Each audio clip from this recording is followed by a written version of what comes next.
This is the HP xw4600 workstation, and it is a monster of a computer. When I got it, it was equipped with a quad-core CPU, 2 graphics cards, and quite a few neat extras like dual hard drives, lots of memory, and a fast 802.11n Wi-Fi card. This is unquestionably the ultimate gaming PC.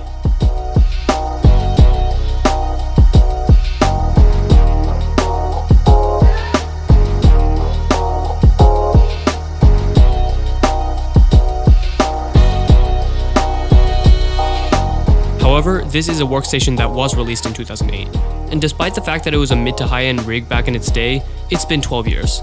So today, we are going to see how this ultimate gaming PC stacks up against video gaming. And spoiler alert, I actually found a few surprises along the way.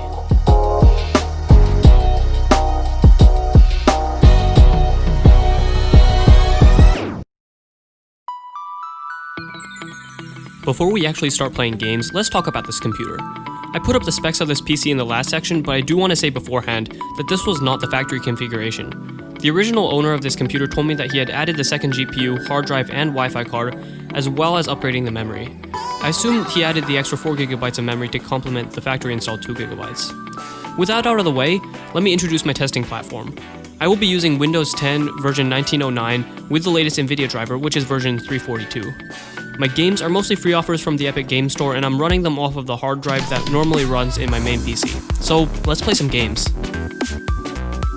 To start out, I played a game of Super Tux Kart to get a baseline of what to expect. With graphics turned down to level 1 or the minimum settings, I consistently reached upwards of 60 FPS at a resolution of 720p. That's a pretty good start.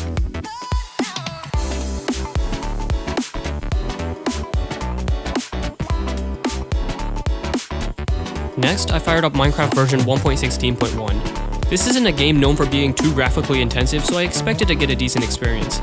And it kinda was. On fast settings without smooth lighting, the game hovered around 20 FPS at a bit above 1080p, sometimes breaking 30 in areas without as many entities. I did get some stuttering though when I was around a village with lots of mobs and NPCs. Rayman Legends also performed decently. Although there was noticeable lag, I still felt like the game was totally playable because the game refreshes with the frames.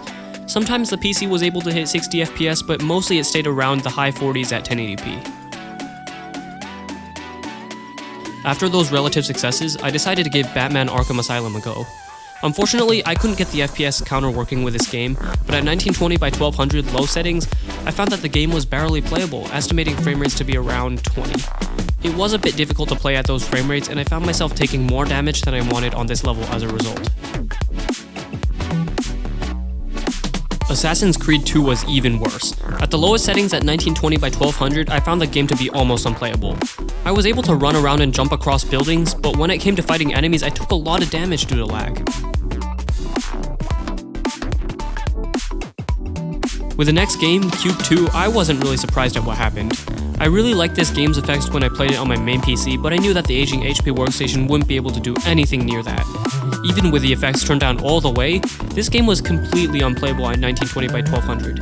At 720p, the game still wasn't too playable, with severe lag almost completely hindering gameplay. After that, I knew that I wouldn't have much luck with the rest of the games I was planning on trying. Fortnite and Civ 6 both required DirectX 11, which wasn't supported by the GPUs in my system. So I decided to run my final game, GTA 5. I was hoping that because this was an older game, I would be able to run it. And it did run, but not before throwing a warning telling me that it didn't have much VRAM. The game eventually launched into windowed mode at a resolution of I think 480p and achieved almost playable frame rates in the 10s. I wouldn't try to do any sort of combat like this though. And that concludes this look at gaming on a 12-year-old workstation PC.